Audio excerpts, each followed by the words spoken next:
我去，我手怎么缩水了？我声音怎么变这么细？声卡被换了，还是甜妹限定版？我怎么变样了？我跟了我30年的兄弟去哪儿了？我变成女人了！姐姐，你在干什么啊？孟婉，当着妹妹的面做这样的举动，像什么样子？行吧，实验室炸了，我穿了。沈燕参，物理学天才，国家实验室首席研究员，变成了个女人，还是个18岁的小丫头骗子。姐姐，你刚回来，房间你先挑吧，挑吧挑吧。乡下丫头没见过什么好东西，一进门就伸手，肯定要最好的房间。爸妈心里能没数？孟婉，妹妹跟你说话，你听见没有？怎么这么没礼貌？原主孟婉，谢家流落在外18年的真千金，看这情景，这家人也不怎么样。房间选好后，明天你就去江城一中报到，手续都办好了，直接进瑶瑶和石玉的班。江城一中，全国物理竞赛金牌率最高的中学，如果能进竞赛队，半年内拿到京大自招名额，重新进入国家重点实验室，或许就能找到回去的方法。石旭，你跳级和姐姐们同班，在学校多照看照看你姐姐。我一不是保姆，二不是管家，没义务照顾她。姐姐，你一直不选房间，是对爸爸妈妈不满吗？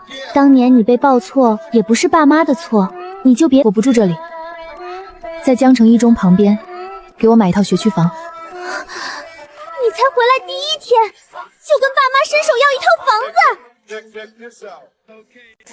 婉婉，这些年委屈你的爸爸妈妈日后会好好补偿你，可你一个高中生要那么大房子做什么？姐姐，你要是嫌房间小，家里还有更大的，主要是你一回来就要往外搬，爸妈脸上多挂不住。第一，从这里到一中要1个小时，而住在附近只需要10分钟，一天来回省1个多小时。高31年除去节假日按260天算，能省下300多小时，够我多刷3轮真题。这些时间比和你们培养感情更有价值。第二，我不回来掺和家里的事，她还是你们的宝贝女儿，没人抢她的东西，分她的宠爱，皆大欢喜。第三，谢夫人刚才说的补偿，云清府那套市价360万，对谢家来说应该不算什么。既然要补偿，空口无凭的母爱不如房产证实在。如果不同意，我现在就离开。他要什么不重要，但是要是因为这件事坏了谢家的名声，就得不偿失了。站住！我让秘书明天办手续。一回来就得到一套房，这个女人心机可真重。这么多年，谢家终于来了个有意思的。这个世界没有星辰计划，没有沈燕慈，什么都没有。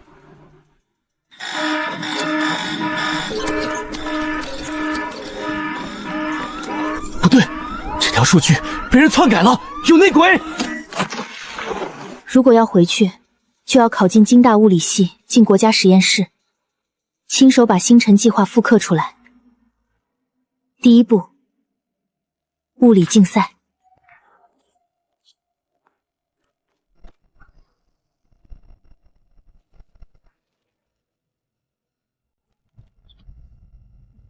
大小姐，这是夫人按您体型备好的校服，明天报到穿。姐姐，你是乡下来的，基础可能比较薄弱，这是我和11的笔记，你多看看，明天摸底考总能勉强及格，不至于丢爸妈的脸。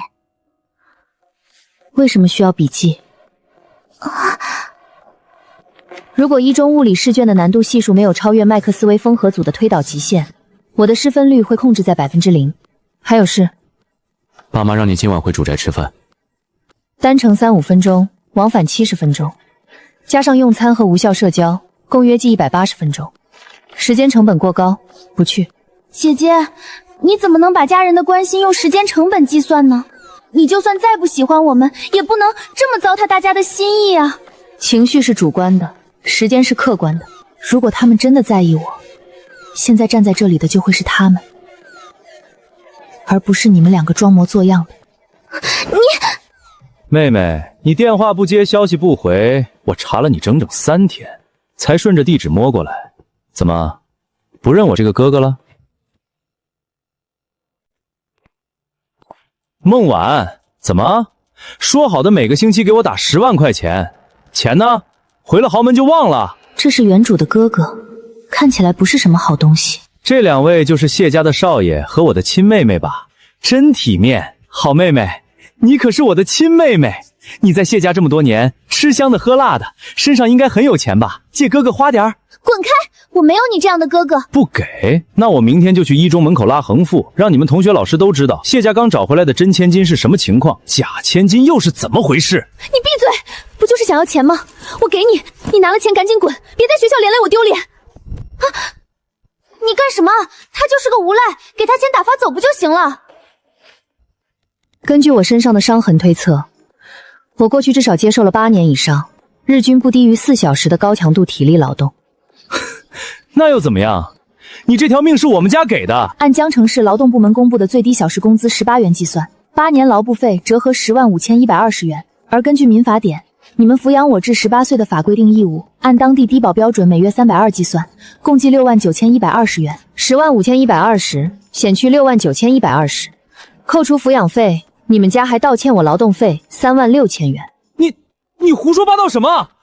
那是你自愿帮家里干活。你现在有2个选择：一，现在打开手机银行转账44360元，我写收据给你，从此两清；二，我现在拨出去，告你敲诈勒索。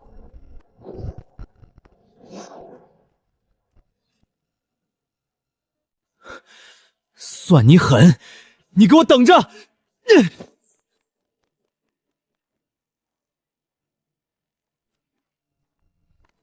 诗月，人家好歹养了他10几年，他连1分钱都不给，姐姐她是不是太冷血了？哼，装模作样。诗月，我是你姐姐，你怎么能这么说我？你不是我亲姐，别恶心我。谢诗月。同学们，这位是新转来的孟晚，以后大家就是同学了。孟晚，我们一中重点班的规矩，今天第1天，你先进行转学摸底测试，数学、物理、英语3科，2个小时。考完之后，全班根据新成绩可以自主选座位。在乡下来连辅导书都买不起，一中的摸底卷可是竞赛难度，等着看他坐垃圾桶旁边吧。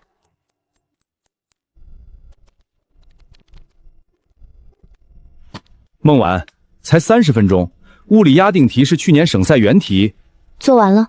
30分钟，3科都写完了？不可能，压轴题我连题目都读不懂，他怎么可能？一定是瞎写的。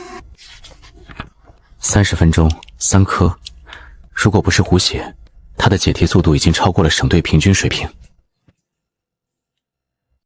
哎，孟晚，你是从哪儿转来的？之前在哪个学校？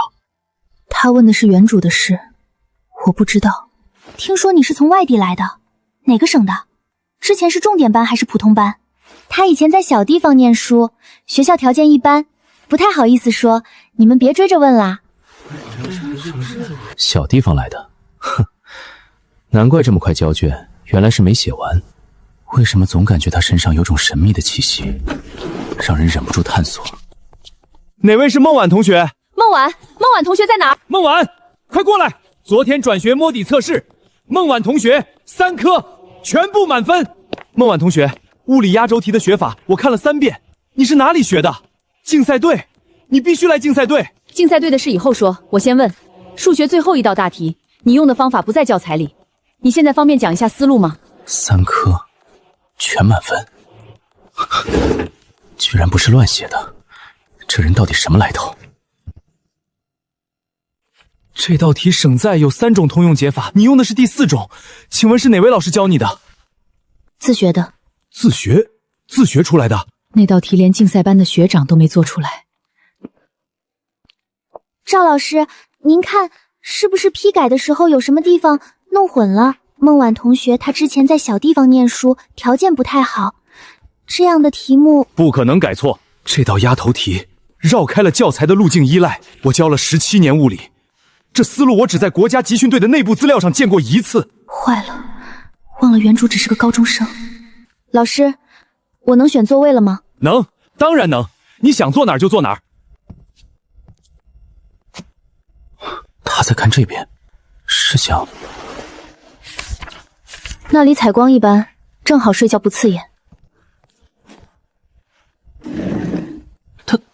坐江玉白旁边，全班女生做梦都想坐的位置，就这么直接坐过去了。哎，你们不知道吗？谢云瑶喜欢江玉白好几个月了，还特意换过座位，就为了离他近点儿。他是故意的，他一定是故意的。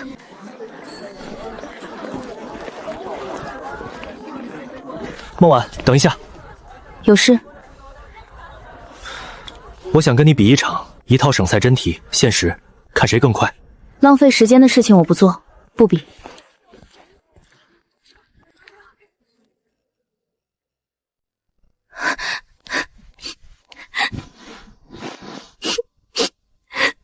瑶瑶，这是怎么了？在学校受委屈了？妈，都是我不好，是我太笨了。明明从小有那么多名师辅导，却连姐姐的一半都赶不上。今天学校摸底考，姐姐考了3科满分，物理课上她还写出了连老师都说超干的大学公式。大家都在私底下议论，3科满分，怎么可能？也许姐姐真的是天才呢。虽然她用的那几种解法刚好和前几年京大内部竞赛题的答案一模一样，但我相信姐姐绝对不会去偷看答案的。但现在同学们都在传说姐姐是提前动用关系拿到了试卷，我倒是不委屈，可万一影响了谢家的声誉，或者被查起来……胡闹！他这是在拿谢家的名声开玩笑，为了虚荣，竟然连作弊这种事都做得出来。孟晚，物理联赛竞赛班下周一正式选拔，我给你备了一份备考资料。竞赛班，联赛1等奖可以进国家队培训。3月修订版，今年刚印，用我的。谢时雨，有你什么事？我喜欢乐于主任。谢了，兄弟。兄弟。赵老师，我是孟晚，竞赛班选拔赛我参加。你怎么进来的？我是你妈，拿个备用钥匙还需要理由？孟晚，你老实交代，你的摸底成绩到底怎么来的？妈，您别凶姐姐，姐姐可能只是一时糊涂。姐姐，你妈妈认个错，妈妈会帮你想办法压下去的。一中的卷子是密封的，如果我能拿到答案，说明谢家能只手遮天。你们配吗？你从小就没有受过良好的教育，突然考满分，不是作弊是什么？现成等于智商低，满分等于作弊，你的逻辑真感人。姐姐，你怎么能这么跟妈妈说话？周老师打来的，不好，是这丫头作弊的事被发现了。周老师，我是孟晚妈妈，您放心，作弊的事我们绝不姑息。什么作弊？谢夫人，我是来报喜的。孟晚的物理竞赛初选成绩出来了，又是满分。又是满分？她是全省唯一一个满分，周培生院士亲自批的卷。周院士说，他的解法比标准答案还要精妙，直接简化了2个复杂的计算步骤。这怎么可能？孟晚创造了1中的历史啊！孟晚妈妈，你生了一个好女儿啊！好，谢谢老师。婉婉，妈妈刚才只是担心你压力太大，做傻事。如果没别的事，请离开，我要复习。婉婉，妈妈是关心你。谢夫人，你刚才说的每一句话都在质疑我，我没看出关心。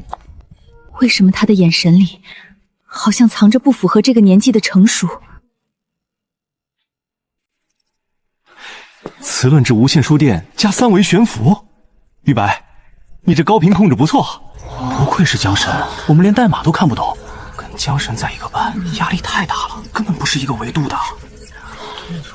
孟晚，你觉得这个系统怎么样？这个装置撑不过1分钟。孟晚，你说什么？高频驱动源导致了屈肤效应 ，LC 回路马上就会失调。我用的是定制电容，温波接近于0，不可能失调。就是不懂别乱说，你懂什么叫屈肤效应吗？还有10秒，永磁体高温达到居力点，磁性会瞬间衰减。数据很稳，没有。3、2、1。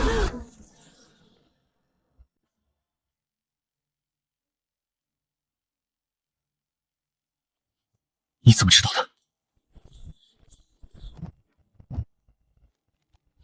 这种永磁体超过120度就会失去磁性，你这个已经132度了，磁铁已经废了。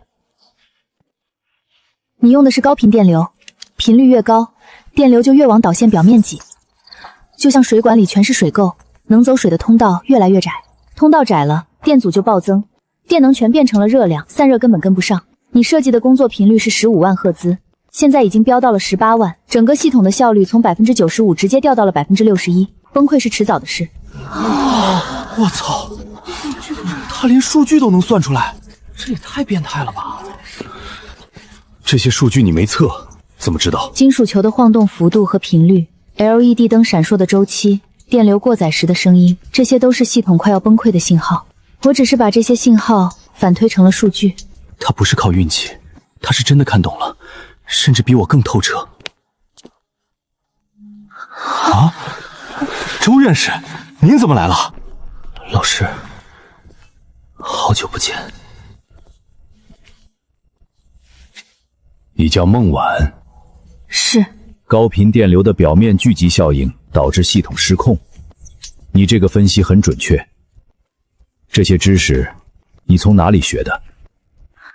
我不能说是前世您教的，自己琢磨的，看了些论文，做了些实验。自己琢磨。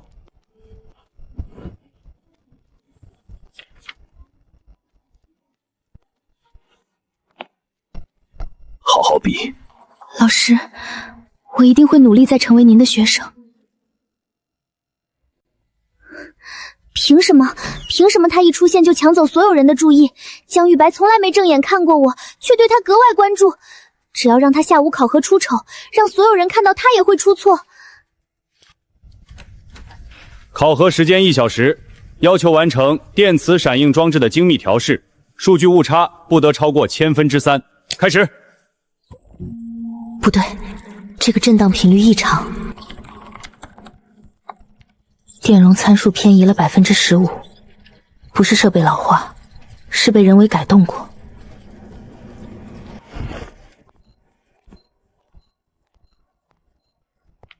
孟晚，考核中途不能离开工作台。张老师，我的设备被人动过手脚。什么？有人搞破坏？不会是孟晚自己搞不定，故意找借口吧？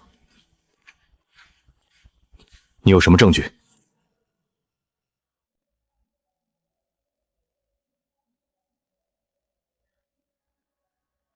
标准电容的介质场数应该是8.5，现在是9.8。勾改参数需要专用镊子和 T5 螺丝刀，实验室只有午休时无人看管。这是羊绒纤维，实验室不允许穿毛衣。但今天午饭后，有人穿着黑色羊绒开衫从这里经过。谢云瑶，你过来。我没有。能进这个集训营，说明你本来就有实力，把心思花在怎么毁掉我身上，你不觉得是在贬低你自己吗？你想赢我，就堂堂正正用成绩说话，用这种下三滥的手段，脏。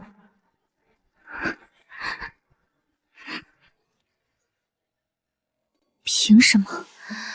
他凭什么用那种居高临下的眼神看着我？她不过是一个在乡下长大的野丫头，凭什么她能做到的事我做不到？为什么我不行？我不需要她的同情，更不需要她的说教，不是让我堂堂正正用成绩说话吗？好，那我就赢给她看！我要让爸妈，让江玉阳，让所有人都在公告栏上看到我谢云瑶不比任何人差。孟晚，你给我等着，我一定会亲手赢回来。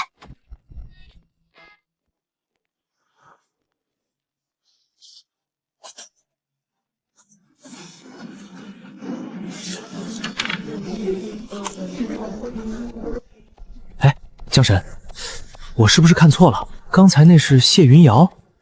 奇了怪了，他今天居然没缠着你。以前他天天变着法子找你问问题，今天直接路过。对啊，最近他跟变了个人似的，天天泡在自习室，连看都不看你一眼了。少关注八卦，多关注实验。不过，他确实变了。谢云瑶也进了，真的拼上去了。不就是区区物理实验班，拿下！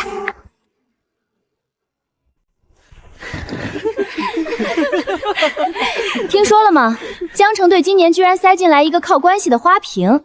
物理竞赛这种地方，也是什么阿猫阿狗塞钱就能进来的？就是那个谢云瑶吧？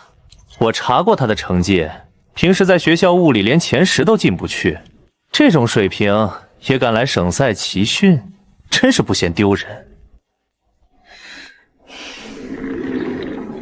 晋级名单是省竞委会公布的，有意见你们去找组委会，别在这儿阴阳怪气。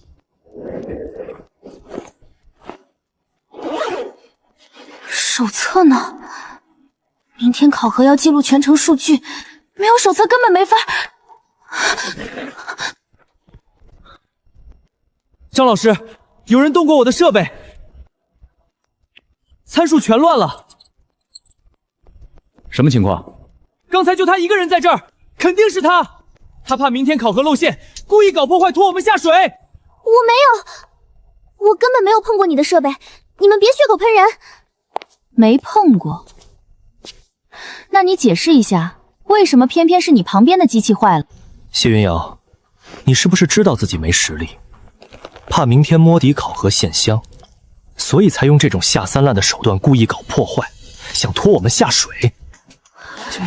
看他穿的光鲜亮丽的，没想到心机这么重。关系户嘛，没实力当然只能搞小动作了，真恶心。我说了我没有。你的设备是几点被动的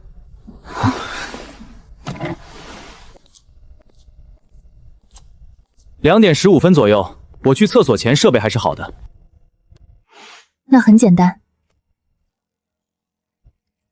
设备日志显示参数是下午2点08分被修改的，而2点08分，张老师刚宣布完自由操作时间，所有人都还在自己的位置上熟悉设备，根本没人离开座位。这个角度的监控正好覆盖你的工作台，调监控一目了然。就算不是谢云瑶动的，也不代表他没问题。他的实验手册呢？拿出来看看啊！你要看手册，把你背包里那本蓝色封面的还给他。你胡说什么？我背包里只有我自己的手册。是吗？那你敢不敢当着所有人的面把你背包里的东西全倒出来？赵子轩、李家豪，你们2个跟我出来。我没有让你帮，我只是不想你们耽误我们上课。不想耽误上课，说的这么轻松。胡闹！谢家的继承人去当什么练习生？你知不知道自己在说什么？我不想继承谢家，我有我自己的梦想。石宇，你别惹你爸爸生气。你要是敢走，你爸会冻结你所有的卡，你连饭都吃不上。那就冻结。这个家，我也不想待。婉婉，你来的正好。石毅他疯了，他放着好好的书不读，要去当什么练习生？我没疯。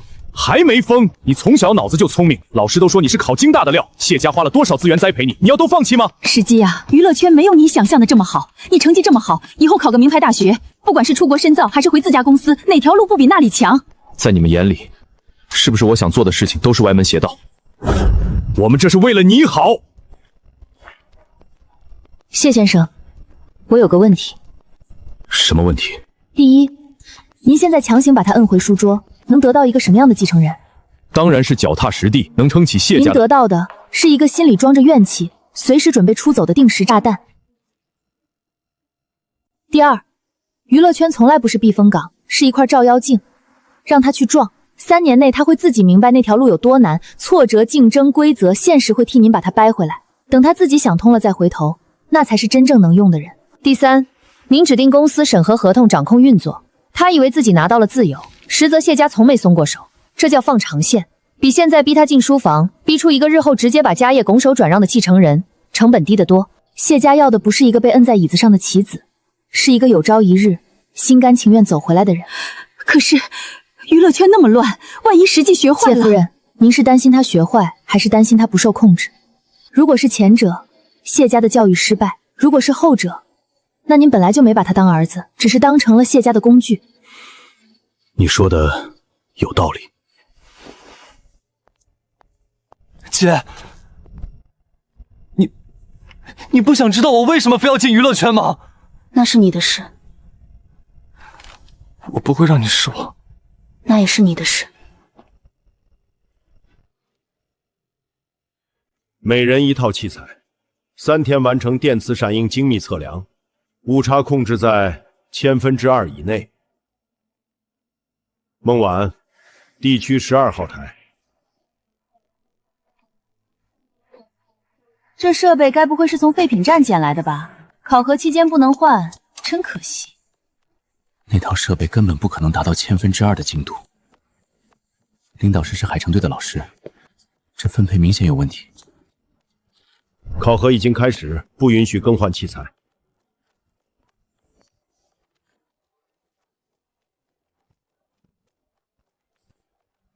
就这破铜烂铁，还想达标？他在重构整个测量系统，误差2/1000以内，不是2/1000，是1/1009。他用废料重构了一套比标准器材更精密的系统。数据达标了，但你擅自改装设备，违反考核规定。第7条第3款，允许选手对分配器材进行合理改进，但不得更换核心部件。我改的是电路布局，核心芯片一个没动。空气介质，你怎么把介电抗数控制得这么稳定？温度补偿，外壳加了半导体制冷片，恒温23.5摄氏度。半导体制冷片，他从备用区哪台坏设备里拆的？林老师，地区12号台的设备根本无法完成考核。您给我那套，是想让我知难而退，还是想让我出丑？您偏心外市种子选手，想压低江城队排名。不过没关系，器材的好坏决定不了实力的高低。对不起，孟晚同学，是我不对。孟晚，你那个温度补偿的思路，我能跟你聊聊吗？你那个日冷模块0.3秒就降到目标温度，怎么做到的？用极快的电信号反复开关，逼着它加速响应。通电时间的比例调到多少？85%。为什么不再高一点？再高温度会飙过头。你喜欢你的设备失控？那高频开关产生的电磁杂波怎么办？会混进测量信号里，数据会被污染的没法看。整个模块用金属壳包起来，接根线导入地面，等于加了一层电磁屏蔽罩，杂波全被挡住盗走了，干干净净。等等，就这么简单？想复杂的话，你可以不接地信。你这套方案完全可以写成论文。我粗略算过，如果推广到其他测量场景，能砍掉30%的设备成本。论文没用。没用？物理竞赛考的是解决问题，不是发表文章。你这么强，为什么不想让更多人知道？让更多人知道，然后呢？我做这些不是给别人看的，我只是想离我要去的地方近一点。你将来想要去哪儿？国赛金牌，京大物理系，国家实验室。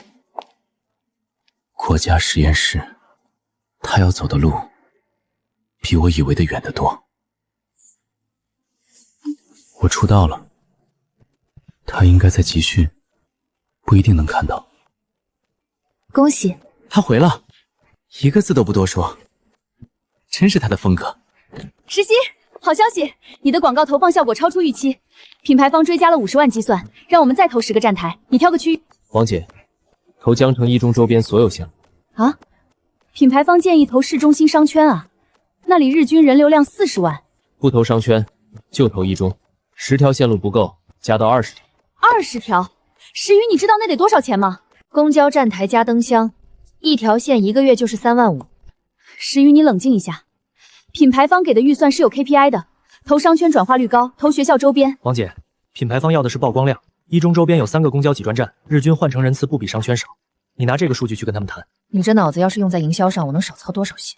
行，就算品牌方那边我能谈下来，20条也不够预算覆盖。不够的部分我自己出。你自己出？你哪来的钱？签约费200万，日常开销留10万就够了，剩下的全投江城。190万？你疯了吧，谢时旭！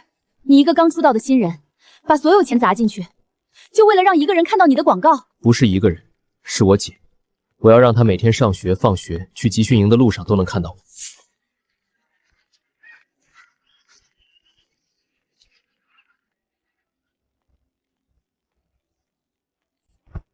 你们看，谢时月，他不是咱们一中的吗？对，没想到他真出道了，这广告也太帅了吧！公交站是他，大屏也是他，他这包下整条街了。我要去买同款饮料。这小子把钱都砸这儿了。考核时间3小时，完成高精度电磁场分布测量，误差不超5%。开始。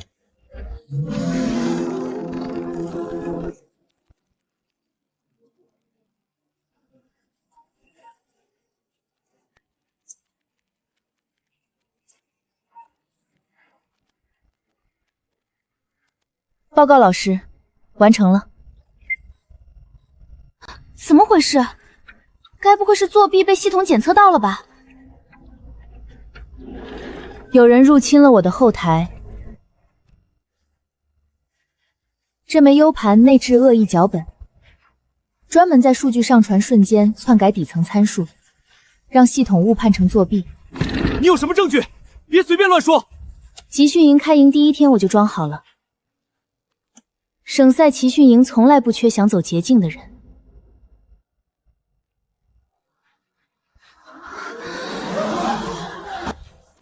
赵子渊、李佳豪永久取消省赛资格，逐出集训营。孟婉，你别得意！考虑特殊情况，允许你重新实验。不用重新做，我从零复刻，全程公开。1小时内复刻2小时的工作量，还要数据分毫不差。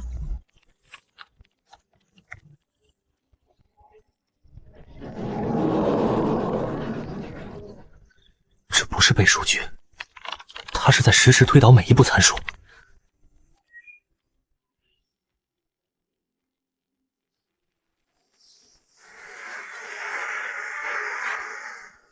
误差为0。距离京大又近了一步。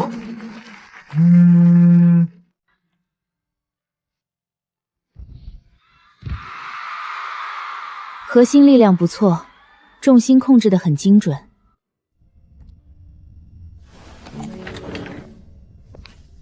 原主从乡下带出来的，就这一件行李。今天哥哥又抢了我的鸡蛋，妈用扫帚打我的背，好疼，我不敢哭，哭了会挨更多打。听说城里子都有新衣服穿，有爸爸妈妈疼，为什么我的爸爸妈妈都不喜欢我？好家伙，还敢偷吃！去把猪圈扫了！别！这是我第一次出现原主的记忆，是在暗示我什么吗？婉婉，你终于接电话了。这周末爸爸妈妈为了庆祝你进了省赛，举办了一场庆功宴，你记得来参加啊。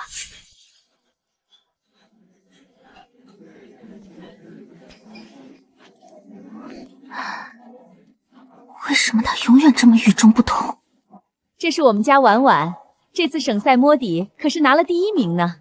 谢总真是好福气，2个女儿都这么优秀，尤其是大小姐，简直是天才啊！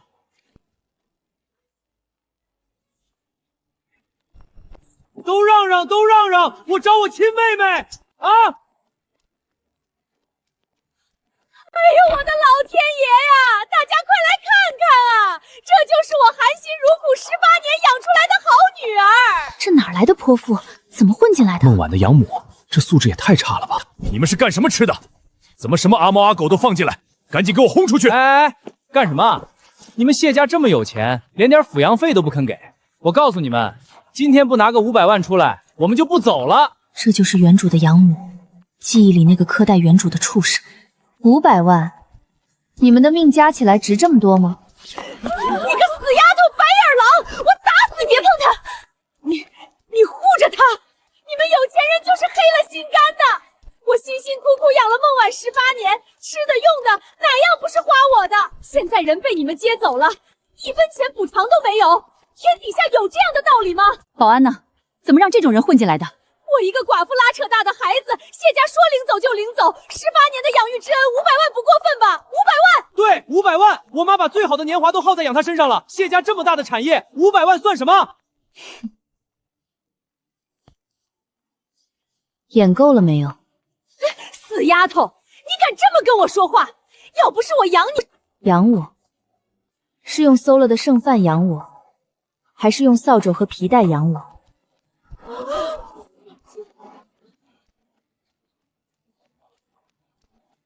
你把我当了18年的免费保姆和出气筒，吃穿用度全是最差的残羹蓝料。现在我回到亲生父母身边，你就跑来哭穷要钱？你少废话！谢家这么有钱，8根胡帽都比我们的腰粗。今天不给钱，我们就去媒体曝光，让全网骂你们忘恩负义。曝光？好啊。长期虐待未成年人，最高判处7年有期徒刑。当众敲诈勒索500万，数额特别巨大，10年起步。500万刚好够你们母子俩在牢里踩一辈子缝纫机。要不要我现在就帮你们把下半辈子的饭票落实了？妈，他要报警！这死丫头来真的！快走，快走！保安，把这2个敲诈勒索的泼民有买给我轰出去！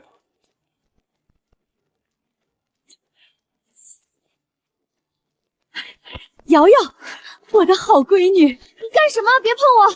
保安！别叫，别叫，别叫！妈不惹事儿，妈就是来看看你。你再过来，我报警了。你还嫌害我不够惨吗？瑶瑶，妈真是迫不得已啊！当年你生下来就体弱，算命的说你留在穷人家活不过3岁，妈是为了救你的命，才咬牙把你换进谢家的呀。你看，这是你满月时妈熬了3个大夜给你缝的，妈心里一直有你啊。拿这种破烂来恶心我，如果真的是为了我好，为什么现在跑来毁我的生活？你真的是为了我？当然啦，你是我身上掉下来的肉啊！那个孟晚算个什么东西？她现在回了谢家，你的地位不就保不住了吗？瑶瑶，你放心，只要你跟妈一条心，妈保证帮你把孟晚那个小贱人彻底赶出谢家，让你稳稳当当的做谢家大小姐。你打算怎么做？她现在不是在搞什么物理竞赛吗？只要我们让她身败名裂，谢家还能要她？好。但我怎么知道你是不是在骗我？妈骗谁也不能骗你。明天下午城南老茶馆，妈把计划全告诉你。想利用我？孟桂兰，你真把我当成跟你一样蠢的村妇了？你昨天说当年调包是为了我，可谢家要是查起来，查到当年的监控或者记录怎么办？我心里没底。哎呦，我的傻闺女，你把心放肚子里。当年的事儿，妈干得神不知鬼不觉。那家私立医院的护士长是我远房表姐，我塞了她2万块钱，让她把孟晚和你手腕上的牌子互换了。监控，那时候的监控3天就覆盖了，连个渣都查不到。妈，你真厉害。那接下来我们怎么对付孟晚？池子，进来。你让他来干什么？瑶瑶，你哥虽然没出息，但办这种脏事儿最在行。我让他这段时间就在义中附近转悠，全听你指挥。只要你一句话，你哥就能找几个社会上的混混，在孟晚放学路上把他给拍几张照片。到时候他还有脸在学校待着？好，但这事必须做得干净。哥，这是2万块钱，你先拿去。没有我的命令，绝对不许轻举妄动。嘿嘿，还是亲妹妹大方。你放心，哥保证把事儿办得漂漂亮亮。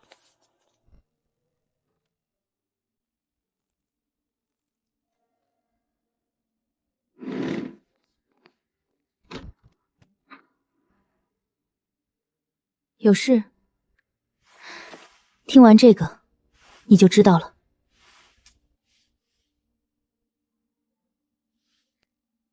护士长是我远房表姐，我塞了她2万块钱，让她把孟晚和你手腕上的牌子互换了。孟池现在的落脚点在城中村7栋302，他每天下午5点会在一中后巷的台球厅踩点。孟晚，我以前是嫉妒你，针对你，我承认我糊涂，但我分得清是非，更知道什么是底线。他们不配做人，更不配做我的亲人。证据我收下了，你现在最理智的做法是回去刷完那套理论物理经典考题。你不打算马上报警抓他们？现在报警，最多判他们一个寻衅滋事，关几天就出来了。既然他们想玩，那就给他们一个表演的舞台。我要让他们为自己的行为负责。需要我配合什么？随时开口。谢云瑶，省赛摸底你考进来了，证明你的脑子还没完全废掉。别让那些垃圾拖慢了你进步的速度。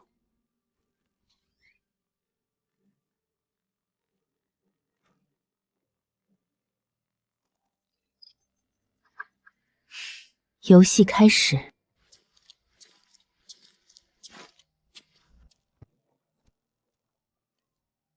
哟，这不是我们谢家的大小姐吗？怎么一个人走这种黑灯瞎火的地方？好狗不挡道，敬酒不吃罚酒。今天你要是不拿出50万封口费，老子让你这张漂亮的脸蛋开花！池哥，这妞嘴硬得很，让兄弟们教她规矩。拿个破手电筒吓唬谁呢？给我上！你们的生物学常识真的很匮乏。停下！我的头要炸了！19赫兹的次声波会与人体内脏产生共振，再多待10秒，你们的内脏就会出血。还要钱吗？跑！快跑！蠢货！大家快来看啊！这就是你们学校的尖子生孟晚，他是个彻头彻尾的白眼狼。我们家养了他18年，他一朝飞上枝头变凤凰，就不认亲娘了。天哪，孟晚真的是这种人？不能吧？孟神平时看着挺高冷的，不像这种人啊。我妈现在还在医院躺着，没钱治病。他倒好，住着大平层，吃香的喝辣的。这种人品败坏的人，怎么配留在重点高中？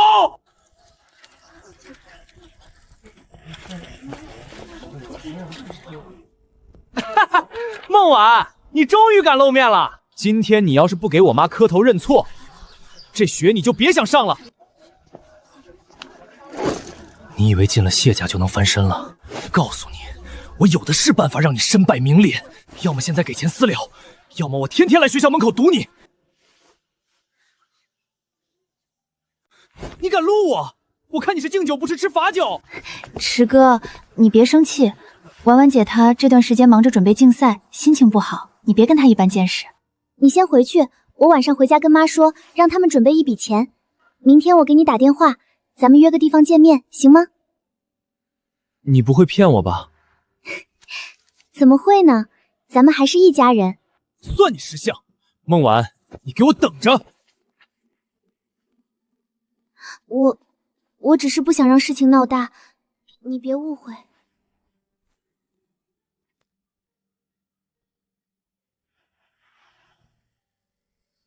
硅基润滑油，工业级的，专门让刹车失效用的，连指纹都不抹干净。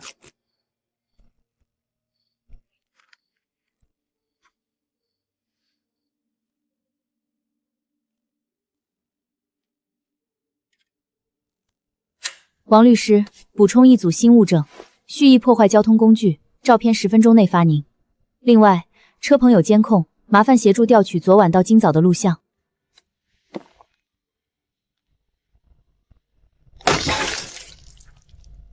找死！石旭，马上要彩排了，你去哪儿啊？去清理垃圾。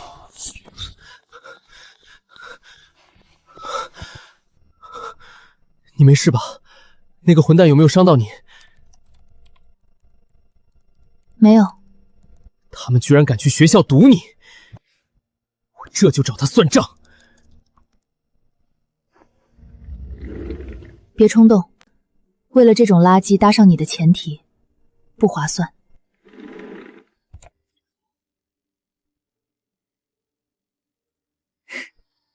我不需要动手，我只需要准备比赛。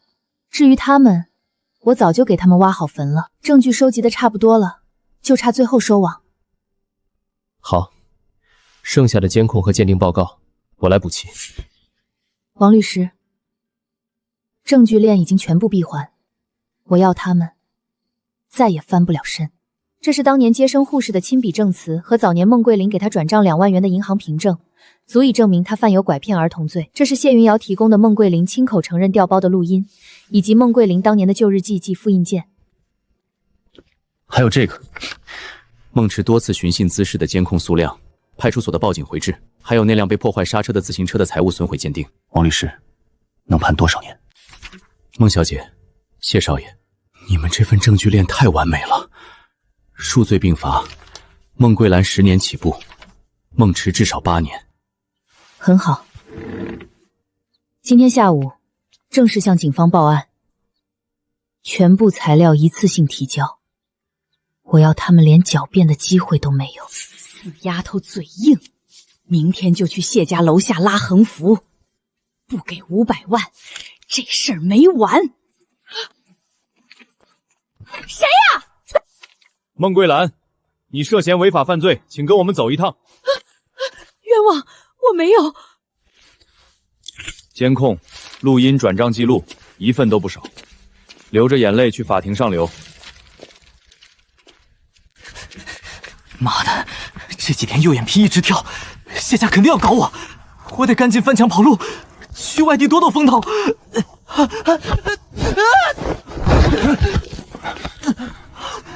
孟池，你涉嫌寻衅滋事罪、故意毁坏财物罪，证据确凿，现在依法对你实施逮捕。不，我不要进去，我不要。垃圾清理完毕，你可以安心去拿你的金牌了。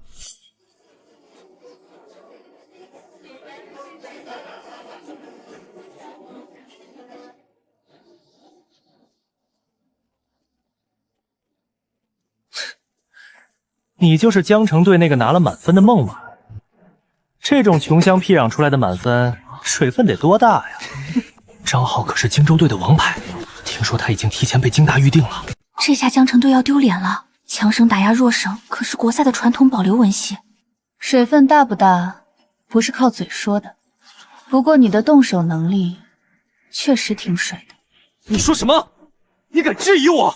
你的磁悬浮罗罗油 PID 控制算法里的微分参数设置过大，系统响应虽然快，但导致了高频震荡。底座左侧的电磁线圈因为高频电流冲击，温度已经超过50度。如果你再不关掉电源，3秒钟后线圈就会烧毁。你装什么董哥？这可是我亲手调的参数，稳定的。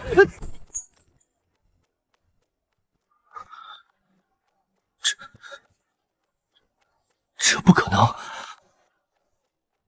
傲慢会让人变蠢。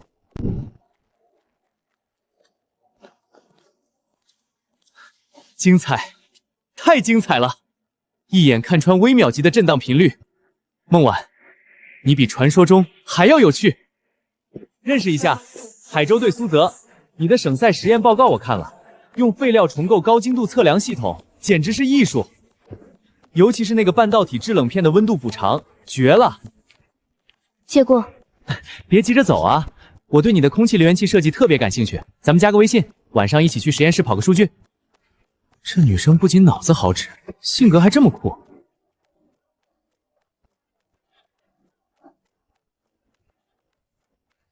苏泽，国赛集训营是做实验的地方，不是你的交友晚会。哟，这不是江神吗？怎么，我跟孟晚探讨学术，你这么大火气？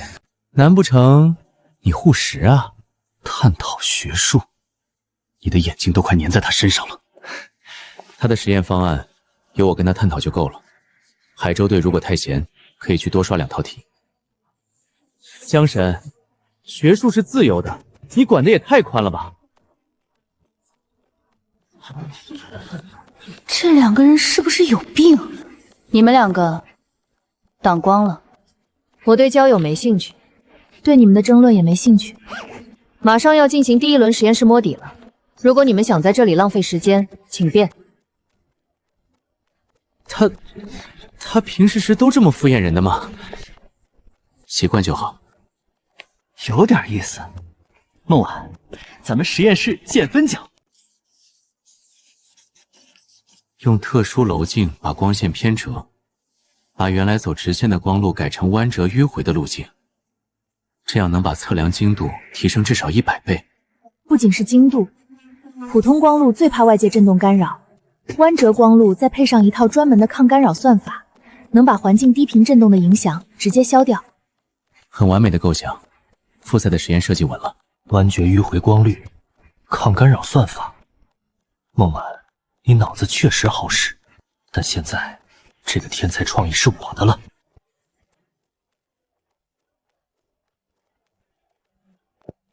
王教授，这是我们荆州队提交的复赛核心方案，基于弯折迂回光路的高精度测量系统。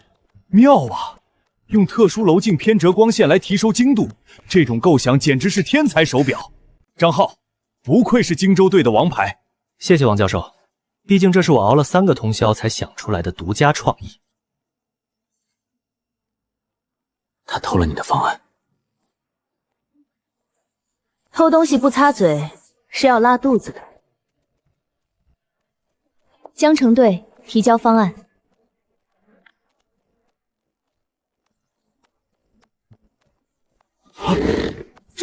这怎么回事？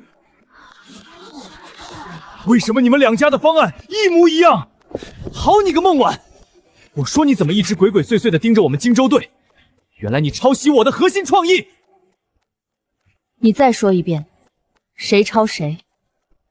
当然是你抄我，是我方案，我的方案先交上去了，你后提交的，不是你抄我是谁抄谁？江城队这种穷乡僻壤，也配想出这种高级设计？孟晚同学，国赛对学术不做，零容忍。你如果不能解释清楚，我们将立刻取消你的参赛资格。孟晚同学，这件事涉及学术成全，我们需要你提供原创性证明，请先交出参赛证，配合调查。李干事，7分钟的提交时差不能作为抄袭的唯一判据，在没有完成技术镇定之前，任何人都不应该被预设有罪。哎，等等，我有个问题啊，张浩兄，你说熬了3个通宵想出来的，那我昨天凌晨2点路过备战间的时候，看见你睡得跟死猪似的，鼾声隔着3道门都能听到，请问你是梦游搞科研吗？苏泽，你少在这胡搅蛮缠！我只是觉得好奇嘛，毕竟我亲眼看过孟晚在白板前画光路图，那手速比我打游戏还丝滑。苏泽同学，这里是正式审核，请不要。3天前晚上9点，我在备战室门口看到孟晚独自推折叠光路方案，江玉白可以作证。如果组委会需要，我愿意出具书面证词。1个2个都帮他说话，哈哈哈哈！有本事拿出证据啊！事实摆在眼前，我先提交的。李干事，既然张同学这么有底气，那不如让他现场展示一下对自己方案的理解。毕竟是亲手设计的，解释几个参数应该不难吧？这个提议合理。张浩，请你解释一下方案中双轴件晶体光轴夹角的选取依据。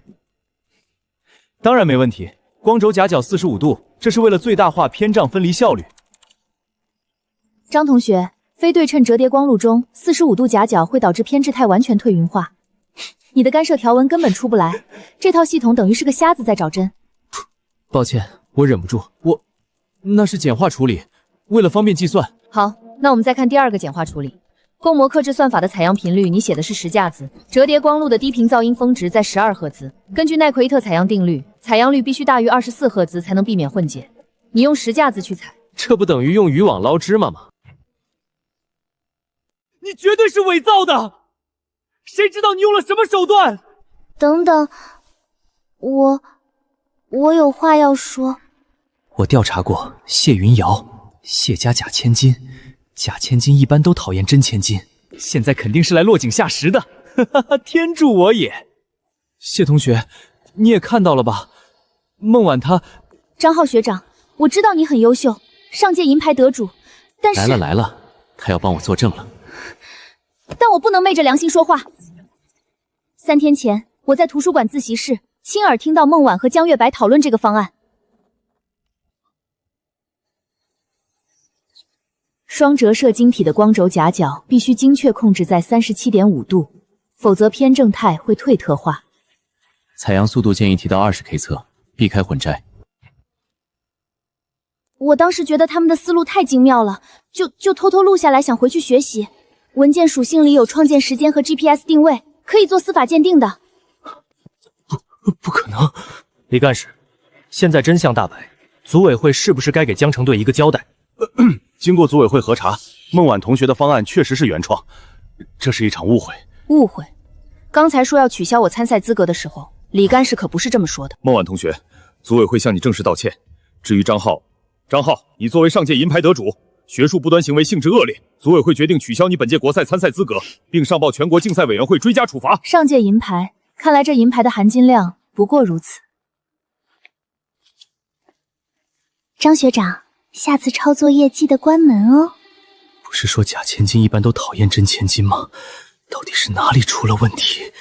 孟晚，你给我等着！签字！张家发话了，立刻停掉你所有拍摄通告。李总，11马上就要出道了，现在停工违约金怎么算？张家这也太欺负人了！闭嘴！谁让他姐姐在国赛上把张家大少爷逼退赛了？张家是咱们最大的投资方，得罪了张家，你们都得滚蛋！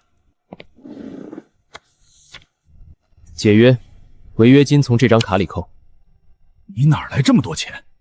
我名下3项航模专利的买断费，另外用我的个人名义向国赛集训营追加1000万赞助。师旭，你疯了！你把底牌全亮出来，以后怎么办？立刻去办！谁敢动我姐，我就让谁死！孟晚，收拾你的东西，立刻离开集训营。站住！组委会已经查明是张浩抄袭，凭什么赶他走？现在全网都在抵制他。张家撤资了，集训营马上就要停怀。为了大局，他必须走。如果他走，江城队全员退赛。江玉白，你不要拿前途开玩笑。江玉白，让开！他们这是在用资本施压，你不能退。资本改变不了物理定律，我回去一样能做模型。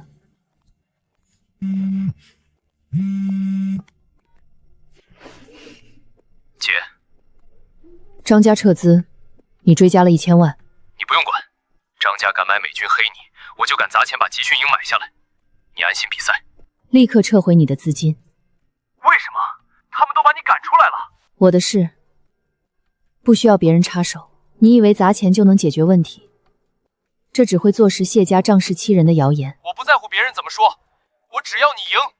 我赢，只能因为我的能力，不是因为你的钱。马上撤资，管好你自己。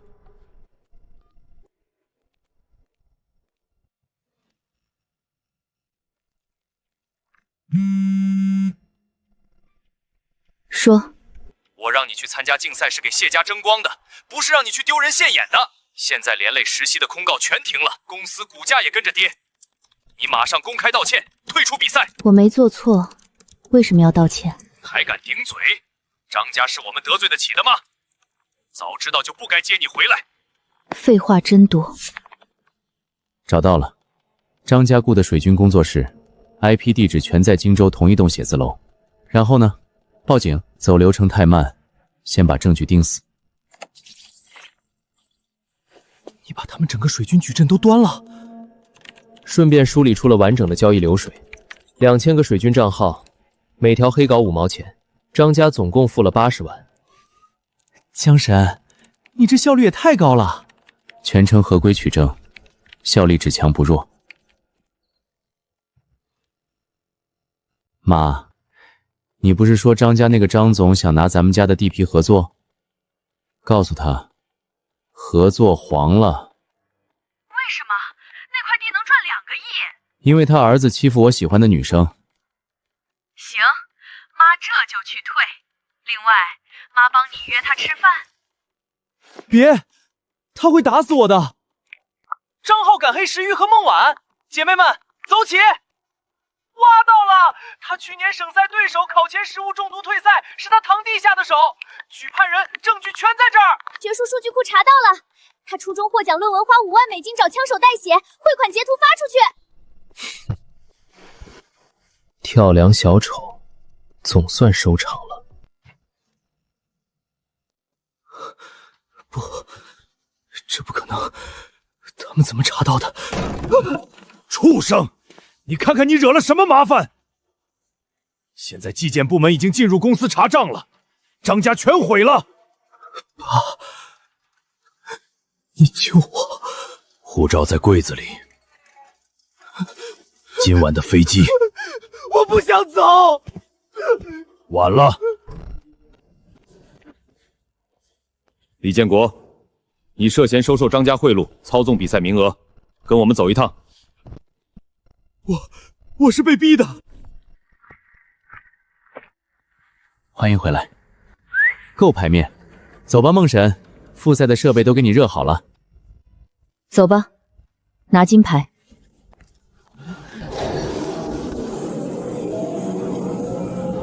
这只是开始。A 组已经为你预留了位置。C 组设备比 A 组新，跟我一组效率更高。设备新等于你脑子好使，至少我不会把座位当领地圈起来。我在 C 组，2个人一起去帮我调滤梦器，比这里有用。谢时勋，他来干嘛？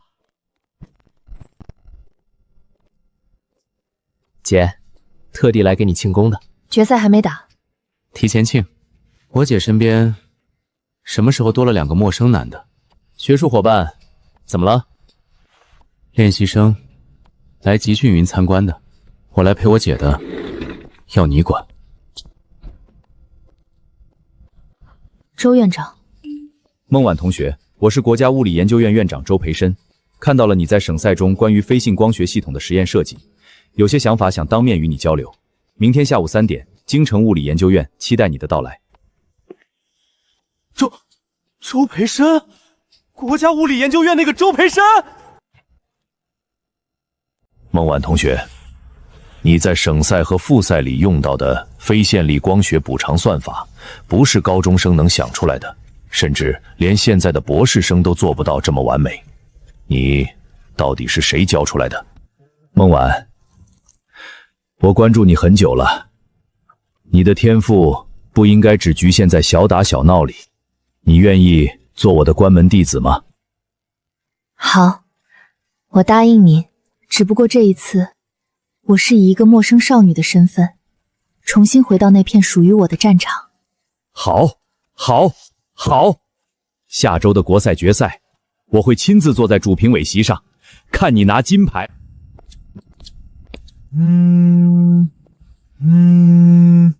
婉婉，吃饭了吗？妈看新闻说张家的事已经解决了，你回集训园了。有事说事。你爸今天在商会碰到了物理研究院的人，听说周培深院士最近对你很关注，是真的吗？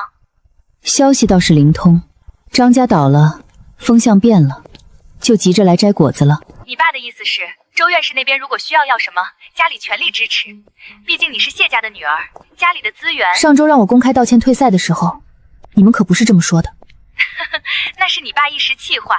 婉婉，一家人不说两家话。陆女士，我的事不需要谢家的资源，也不需要谢家的姓。周院士看重的是我的能力，不是你们的人脉。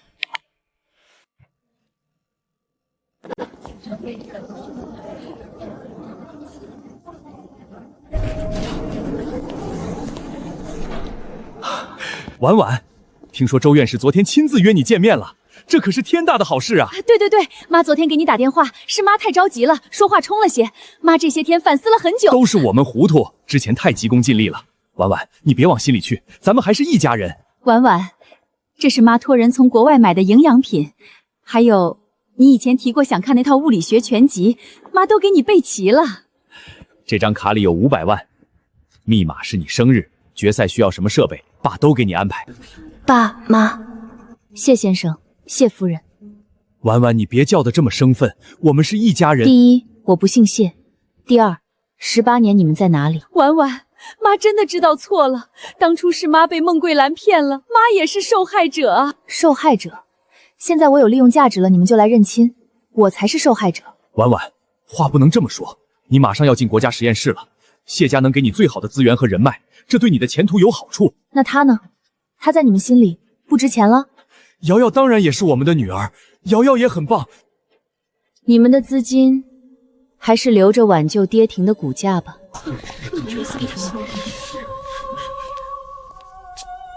听不出了。周爷子给我的见面礼，敢不敢跟我一起把天捅破？决赛开始，赛题：高精度液体净化系统操控。开始。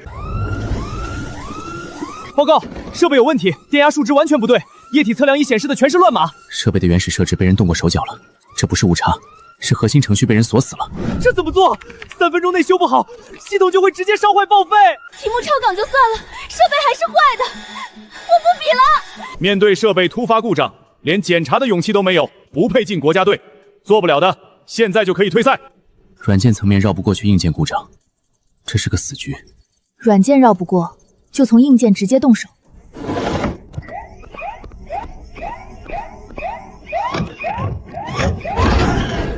孟晚，你干什么？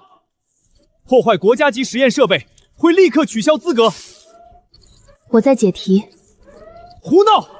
周院士，他疯了！都给我退下，让他拆。原始设正错的，那就换掉原有程序，重新写入。物理级硬件校准，他连图纸都不看。不破不立，懂了。拼了，大不了照价赔偿。周院士，他的流体压球设定超过了安全干值200%，这会引发液修泄漏爆炸的。闭嘴！他在建基全新的误差修正模型，这是中科院卡了3年的瓶颈。模型载入，启动。压力过载，临界警告。孟晚，快断电，设备要扛不住了，停下！全员撤退，马上疏散！谁也不许动，还没到极值。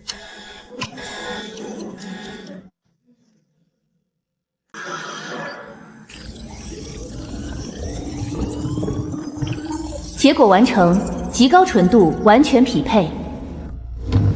成了，我没看错这丫头。第1名孟晚，总分100分，附加题满分，断层领先。那是第1名，国家队。要是没赶他走，这全是谢家的荣耀啊！那是谢无孝，他专程来给孟晚庆祝。天哪，有个这样的弟弟也太爽了吧！姐，金牌拿得漂亮。丫头，国赛只是入门级考验，这个敢接吗？这是什么？09工程可控核聚变点火计划核心算法，进去了可能3年出不来。什么时候进组？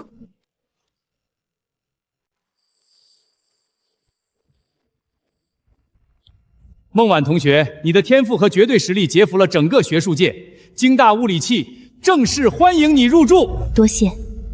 阶段性目标达成，京大物理系国家重点实验室星辰计划，回家的路终于推开了第1扇门。明理，京大保送，还是周望氏的关门弟僧，我们必须把婉婉认回来，不能让这天大的好处落在外人手里。等会儿庆功宴，不管用什么办法，必须让他认祖归宗。姐，今晚这庆功宴怎么样？特意为你布置的。破费了。婉婉，妈妈就知道你最争气，过来跟爸爸妈妈回家住吧。谢家的家产以后有你的一半。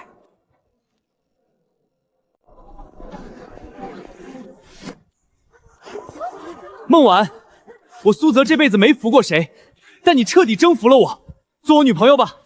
以后你做科研需要的顶级设备资源，我都帮你对接到位。谈恋爱？对，强强联合。多巴胺分泌带来的脑神经冲动，平均周期只有30个月。谈恋爱严重占用科研时间，投入反出比太低，不仅浪费精力，还影响我做实验的精准度。我拒绝。还有，把你的花拿走，有花粉，会污染衣服上的防电电纤维。啊？投入闪出比？2个大男人天天黏在一起，怪怪的。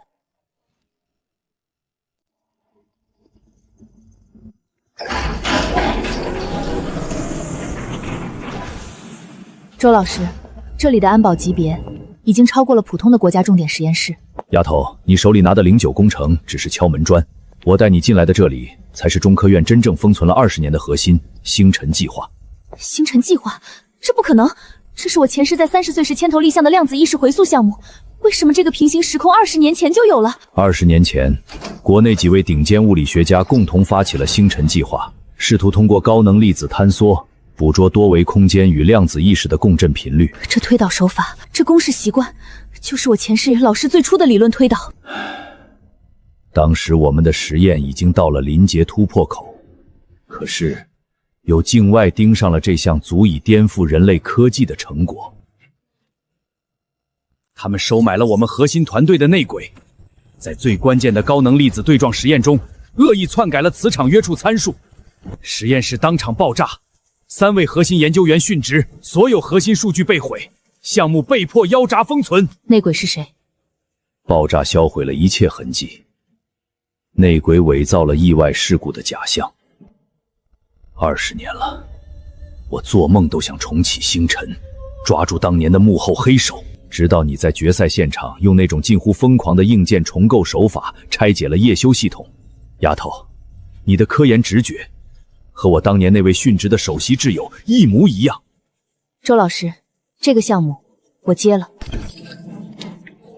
完全吻合。这个平行世界的星辰计划绝对是我前世研究的异设，只要补全当年的磁场约束公式，我就能造出量子通道，找到回溯意识重返故土的坐标。从今天起，你就是星辰计划重启组的核心建构师，我要你带领团队把我们当年没走完的路走通。星辰计划庞大复杂，你需要最顶级的搭档。江玉白通过了国家实验室的极限数理物理考核，以第1名的成绩正式调入你的项目组。实验数据我已经全部跑过一轮，磁场晕过的第3个节点，我有了新的解法。欢迎入组，这里的节奏会比竞赛快10倍。求之不得，只要你在前方，我一定跟得上。看来我们刚重启，20年前那些老朋友就已经闻到味道了。那就做好技术反制，让他们无功而返。江玉白，把3号节点的洛伦斯力调出，我觉得不对劲。3号节点正常，等等，4号节点的波峰出现了微秒级的延迟。这曲线，这和前世实验室爆炸前3秒的参数音片一模一样。有人在篡改底层的磁场约束上限。江玉白，立刻切断主电源，拉下物理闸道。明白。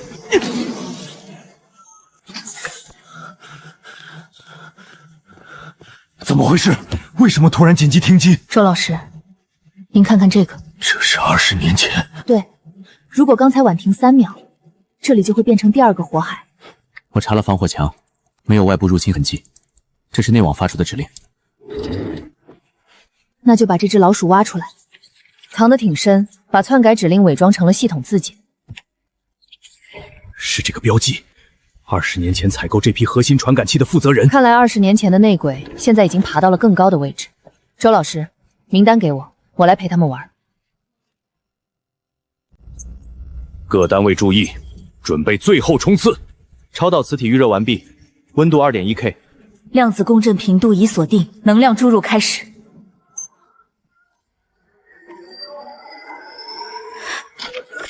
点火！粒子灯泄率突破90%、95%、100%。共振信号稳定，波段捕获成功。成功了！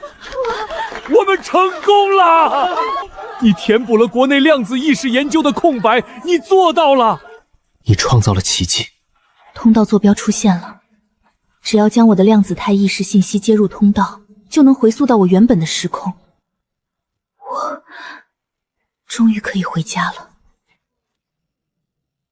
回去，继续做顶尖物理学家沈燕直，留下做谢家弃女孟婉。一个人的安全感从来不是来自某个坐标，而是来自强大的自己。这片土地的科研还需要我，这里就是我的主场。算力重指向，星辰计划2期，量子信息安全防护体系立项。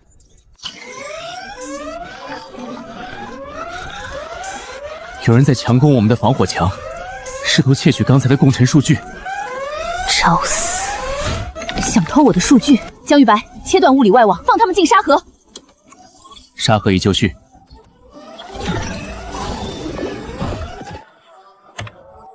反向追踪完成，锁定对方渗透路径，顺便给他们的服务器植入了一点小礼物。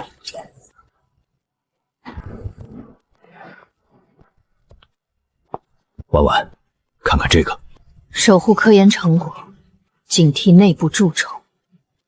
01号，看来20年前的账，加上今天的窃密，是时候跟这群蛀虫总清算。